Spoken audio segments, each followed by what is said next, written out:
2019లో మీరందరూ కూడా నన్ను మీ బిడ్డలాగా భావించి ఆశీర్వదించి మంచి మెజారిటీ తోటి అసెంబ్లీకి పంపించారు. మరి మీ అందరి ఆశీస్సులతోటి ఈ 5 సంవత్సరాలు కూడా ఎన్నో మంచి పనులు మనం నంద్యాలకి చేసుకోగలిగామంటే దాంట్లో మీ అందరి ఆశీర్వాదం కూడా ఉంది అని చెప్పడానికి నేను చాలా గర్వపడుతున్నాను, చాలా సంతోషపడుతున్నాను. మరి ఈ ఎన్నికల్లో కూడా మరొకసారి మీ ఆశీర్వాదం తీసుకోవడానికి, మరొకసారి మీ బిడ్డలాగా నన్ను ఆశీర్వదిస్తారని ఒక నమ్మకంతో ఇక్కడికి రావడం జరిగింది. మీ అందరికీ ఒక్కసారి 2019కి ముందు ఒకసారి గుర్తు చేసుకోండి. గతంలో చంద్రబాబు నాయుడు గారు, జగన్మోహన్ రెడ్డి గారు అధికారంలోకి వస్తే నవరత్నాలని ఇస్తాను అని చెప్పేసి ఆ రోజు చెప్పాడు. ఈ రోజు జగన్మోహన్ రెడ్డి గారు అమ్మ ఒడి, చేయూత, చేదోడు, ఆసరా, రైతు భరోసా, విద్యా దీవెన, వసతి దీవెన, విద్యా కానుక, ఈబీసీ నేస్తం, ఓబీసీ నేస్తం అని చెప్పేసి ఇన్ని పథకాలు జగనన్న హయాంలో మనకు వస్తున్నాయే. రాజశేఖర్ రెడ్డి గారు కూడా మనకి 4% రిజర్వేషన్ ఇచ్చినాడు, ఫీ రీఇంబర్స్మెంట్ ఇచ్చినాడు, ఆరోగ్యశ్రీ ఇచ్చినాడు, 104, 108 అంబులెన్స్లు వచ్చినాయి, జలయజ్ఞం చేసినాడే. చంద్రబాబు నాయుడు గారు వీళ్ళందరికంటే ఎక్కువ సంవత్సరాలు పరిపాలించి, ఎక్కువ సంవత్సరాల అధికారంలో ఉండి 14 సంవత్సరాల పాటు ఉన్నాడు. మీకేదైనా ఒక్క మంచి పథకం అన్నా చంద్రబాబు నాయుడు గారి పేరు చెప్తే గుర్తొస్తుందా అని ఒక్కసారి చెప్పమని చెప్పి కోరుతాను. ఏమన్నా గుర్తొస్తున్నాయమ్మా? చంద్రబాబు నాయుడు గారి హయాంలో ఒక్క పథకం అన్నా, ఎప్పుడైనా ఈ ప్రభుత్వంలో పడినంత డబ్బు మీకు గతంలో చంద్రబాబు నాయుడు గారి హయాంలో కనపడిందా అని చెప్పేసి నేను అడుగుతా ఉన్నా. మరి మొన్నటి వరకు ఏం చెప్పినాడు చంద్రబాబు నాయుడు? జగన్మోహన్ రెడ్డి గారు ఆంధ్రప్రదేశ్ ని అప్పుల రాష్ట్రంగా చేస్తున్నాడు, లేకపోతే పప్పు బెల్లాల్లాగా పంచుతున్నాడు, డబ్బులన్నీ కూడా పంచి పేదవాళ్ళని అందరినీ సోమరిపోతుల్ని చేస్తున్నాడు అని చెప్పేసి ఈ పెద్ద మనిషి మాట్లాడినాడు. మీకు గుర్తుంది కదా ఈ మాటలన్నీ? ఈ రోజు మీ బిడ్డని పడగొట్టడానికి, ఒక్క జగన్మోహన్ రెడ్డిని పడగొట్టడానికి ఎన్ని పార్టీలు ఏకమవుతున్నాయో చూస్తున్నారు కదా. ఒక్క జగన్మోహన్ రెడ్డిని పడగొట్టడానికి రాష్ట్రంలో ఉన్న అన్ని పార్టీలు కలిసి ఈ రోజు ఒక్క మనిషి మీదకి యుద్ధానికి వస్తున్నాయి. మరి ఆ మనిషి ఒక్కడి మీద 100 మంది వచ్చి యుద్ధం చేస్తాయంటే ఆ మనిషి బలవంతుడా లేకపోతే బలహీనుడా అని చెప్పేసి ఒక్కసారి చేసి పేదవాళ్ళ మధ్యలో, ఈ ప్రజల మధ్యలో నుంచి ఆ పెత్తందారి మనస్తత్వం ఉన్నటువంటి చంద్రబాబు నాయుడు గారికి జరుగుతున్నటువంటి యుద్ధం.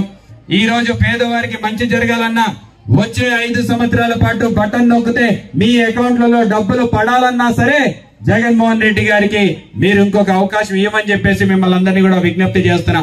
వీసీ కాలనీ గానీ, దేవనగర్ గానీ, శ్యామ్నగర్ గానీ రోడ్లు వేసినాడు. ఈ రోజు నేను వచ్చిన తర్వాత నీటి సమస్య ఉంటే ఆ నీటి సమస్యను కూడా తీర్చిన విషయం వాస్తవం కాదా అని చెప్పేసి నేను అడుగుతా ఉన్నా. మరి టీచర్స్ కాలనీ పార్క్ ఉంది మీకు దగ్గరలో. గతంలో ఏ రకంగా ఉండేది, ఈ రోజు ఏ రకంగా తయారు చేసినామనేది ఒకసారి గుర్తు తెచ్చుకోమని చెప్పి కోరుతున్నా. మన హయాంలో 8 పార్కులు కడితే ఫరూక్ గారు 21 సంవత్సరాలు పనిచేసి ఒక్క పార్క్ కూడా కట్టలే. మన హయాంలో 5 అర్బన్ హెల్త్ సెంటర్లు ఉంటే ఫరూక్ గారి హయాంలో 21 సంవత్సరాలలో ఒక్క హెల్త్ సెంటర్ కూడా కట్టలే. మరి మన హయాంలో ప్రతి వార్డులో రోడ్లు వేస్తున్నాము, కాలువలు వేస్తున్నాము.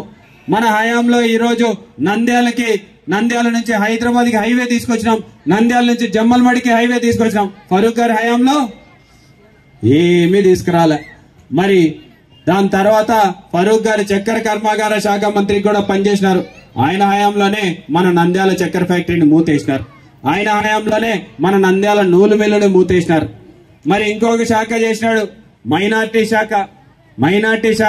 మైనార్టీ ఓట్లతోటి ఫరూక్ గారేమో కౌన్సిలర్ స్థాయి నుంచి మండలి చైర్మన్ స్థాయి వరకు, ఎమ్మెల్యే, ఎమ్మెల్సీ, మంత్రి, మండలి చైర్మన్ అన్ని పదవులు అనుభవించినాడు. కానీ ఒక్క మైనార్టీ కన్నా ఎదగనిచ్చినాడా అని చెప్పేసి ఒకసారి ఆలోచించమని చెప్పి కోరుతున్నా. ఒక మైనార్టీ కన్నా పదవులు ఇచ్చినాడా అని చెప్పేసి ఒకసారి ఆలోచించమని చెప్పి కోరుతున్నా.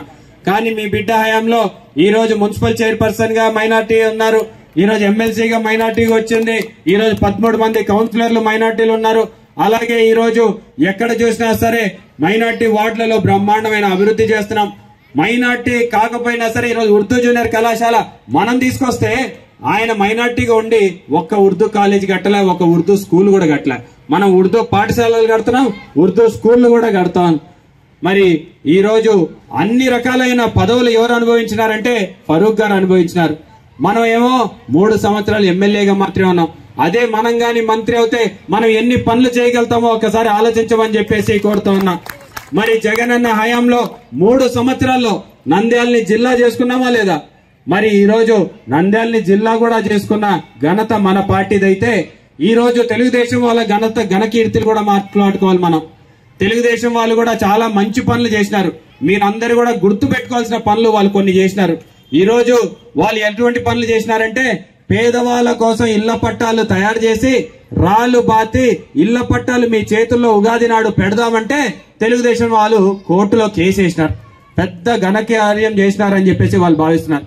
రెండోది, ఇదే పేదవాళ్ళ పిల్లలు బడిలో ఇంగ్లీష్ మీడియం చదువులు చెప్పాలి అని చెప్పేసి మనం ప్రయత్నం చేస్తే వాళ్ళు వెళ్ళేసి కోర్టులో కేసు వేసినారు. ఇదే పేదవాళ్ళ కోసం మనము నంద్యాలలో కలెక్టరేట్ తీసుకొచ్చి మనం పెడితే ఆ కలెక్టరేట్ వద్దు మాకు అని చెప్పి కోర్టులో కేసు వేసినారు. పేదవాళ్ళ కోసం government hospital, government medical college తీసుకొస్తే మాకు గవర్నమెంట్ హాస్పిటల్ వద్దు, గవర్నమెంట్ మెడికల్ కాలేజ్ వద్దు అని కూడా కోర్టులో కేసు వేసిన ఘనత తెలుగుదేశం నాయకులదని చెప్పేసి ఈ సందర్భంగా గుర్తు చేస్తున్నా.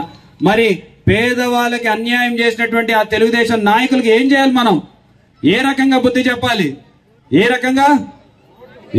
మీ ఓటు ద్వారా బుద్ధి చెప్పే సమయం ఆసన్నమైంది.